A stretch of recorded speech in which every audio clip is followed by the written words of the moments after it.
తాజా అంశాన్ని చూస్తున్నాం. ఛత్తీస్గఢ్లో జరిగిన భారీ ఎన్కౌంటర్లో 30 మంది మావోయిస్టులు మృతి చెందారు. మరింత సమాచారం మా ప్రతినిధి లింగయ్య నాడు తెలుసుకుందాం.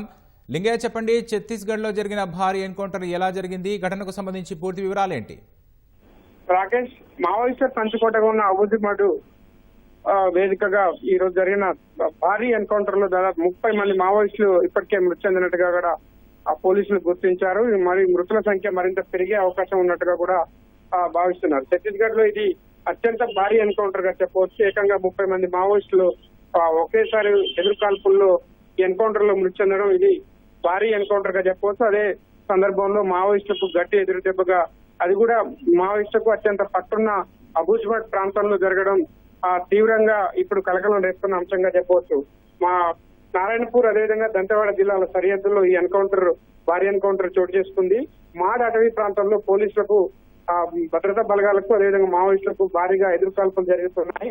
వాళ్ళ మధ్యాహ్నం నుంచి కూడా ఎదురుకాల్పులు జరుగుతున్న నేపథ్యంలో స్థానికంగా ఒక్కసారిగా మావోయిస్టుల స్థావరాలపైన, మావోయిస్టుల పరిసర ఉన్న ప్రాంతాలపైన మూకుమ్మడిగా భద్రతా బలగాలు దాడులు చేసిన ఈ నేపథ్యంలో రెండు వర్గాలకు కూడా భారీ ఎదురుకాల్పులు చోటు చేసుకున్నాయి. పెద్ద ఎత్తున మావోయిస్టులకు భారీ దెబ్బ తగిలింది. 30 మంది మావోయిస్టులు ఇప్పటికే మృతి చెందినట్టుగా స్థానిక పోలీసులు అధికారికంగా కూడా ధృవీకరించారు. స్థానిక ఘటనా ప్రాంతంలో పెద్ద ఎత్తున ఆయుధాలు అదేవిధంగా మావోయిస్టుల సామాగ్రిని కూడా స్వాధీనం చేసుకున్నారు. ఈ సంఘటనకు సంబంధించి ఎస్పీ ప్రభాత్ కుమార్ కూడా ఒక ప్రకటన విడుదల చేశారు. ఇప్పటికే 23 మంది మావోయిస్టుల మృతదేహాలను స్వాధీనం చేసుకున్నామని చెప్పి ఆయన ప్రకటించడం తీవ్రంగా ఇప్పుడు చర్చకు దారితీస్తున్న పరిస్థితి.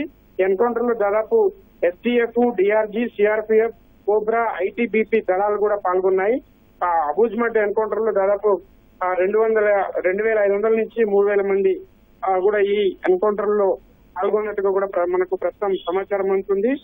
చతుర్ముఖ వ్యూహంలో పూర్తిగా భద్రతా బలగాలే పైచేయి సాధించారు. ఒక్కసారిగా మావోయిస్టులు ఉన్న ప్రాంతాన్ని చుట్టుముట్టి అకస్మాత్తుగా కాల్పులు జరపడం, అదేవిధంగా ఈ స్థాయిలోనే మావోయిస్టులు కూడా ఎదురుకాల్పులు జరపడంతో ఒక్కసారిగా మొత్తం ఆ అటవీ ప్రాంతం అంతా కూడా శవాల దిబ్బగా మారిన పరిస్థితి.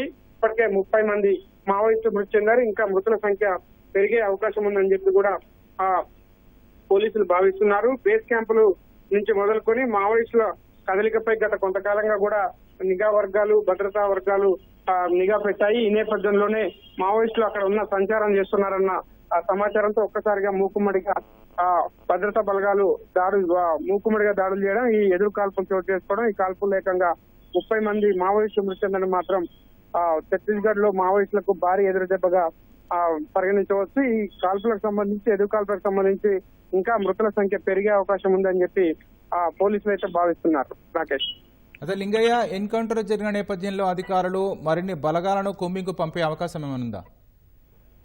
ఇప్పటికే ఛత్తీస్గఢ్ అడవి ప్రాంతాలని పూర్తిగా జల్లెడపడుతున్నారు. ఏవైతే నారాయణపూర్, దంతెవాడ జిల్లాల సరిహద్దుల్లో భారీగా మావోయిస్టుల బలగాలు సంచరిస్తున్నాయన్న సమాచారం స్థానిక పోలీస్ బలగాలకు ఎప్పుడో చేరాయి. దాదాపు 5 రోజుల నుంచి కూడా ఈ కూంబింగ్ తనిఖీలు ముమ్మరంగా దాడులు చేస్తున్నాయి. దాడులు చేస్తున్న నేపథ్యంలోనే ఇవాళ ఈ ఎన్కౌంటర్ ఎదురు కాల్పులు చోటు చేసుకున్నట్టుగా కూడా సమాచారం అందుతుంది. ప్రధానంగా బేస్ క్యాంపులను లక్ష్యంగా చేసుకుని మావోయిస్టుల కదలికలపై ప్రధానంగా నిఘా పెట్టాయి భద్రతా బలగాలు. గత వారం రోజులుగా కూడా నిఘా పెట్టిన పరిస్థితుల్లో ప్రధానంగా ఏ ప్రాంతంలో, ఏ అటవీ ప్రాంతంలో మావోయిస్టుల ప్రాబల్యం ఎక్కువ ఉంది, ఎంతమంది ఎక్కడ సంచరిస్తున్నారన్న సమాచారాన్ని స్పష్టంగా వాళ్ళు ఆధారాలతో సహా ఇప్పటికే భద్రతా బలగాలు సేకరించాయి. దీంతో ఒక్కసారిగా అనుకున్న లక్ష్యం మేరకు మూకుమ్మడిగా దాడి చేయడం, దాదాపు 2,000 నుంచి 2,000 పైగా కూడా మొత్తం భద్రతా బలగాలు ఈ ఆపరేషన్ లో పాల్గొన్నట్టుగా కూడా మనకు సమాచారం అందుతుంది. దాదాపు ఎటు చూసిన మావోయిస్టులు ఉన్న 4 దిక్కులకు చుట్టూతా మోహరించిన బలగాలు పూర్తిగా ఈ మావోయిస్టులకు ఎక్కడా కూడా అవకాశం ఇవ్వకుండా మూకుమ్మడిగా ఎదురు కాల్పులు జరపడం, అదేవిధంగా ఈ కాల్పుల్లో మొత్తం 30 మంది, అంటే ఇప్పటి 14 మంది అని చెప్పి పోలీసులు ఒక ప్రకటన విడుదల చేశారు. ఆ తర్వాత 23 చేరింది. ఇప్పుడు తాజాగా 30 మంది చేరడంతో ఈ ఎన్కౌంటర్ లో ఛత్తీస్గఢ్ చరిత్రలోనే ఒక పెద్ద ఎన్కౌంటర్, అదేవిధంగా మావోయిస్టులకు ఇటీవల కాలంలో జరిగిన ఎన్కౌంటర్లలో గట్టి ఎదురు దెబ్బగా చెప్పవచ్చు. గతంలో జరిగిన ఎన్కౌంటర్ లో 10 నుంచి 13 మంది చనిపోయిన సందర్భం. ఇప్పుడు మాత్రం ఏకంగా 30 మందిని మావోయిస్టులు కోల్పోవడం, అది కూడా వాళ్ళకు బలమైన పట్టున్న అబూజ్మడ్ ప్రాంతంలో ఈ ఎన్కౌంటర్ చోటు చేసుకోవడం మాత్రం మావోయిస్టులకు గట్టి ఎదురుదెబ్బగా చెప్పవచ్చు రాకేష్. ధన్యవాదాలు లింగయ్య.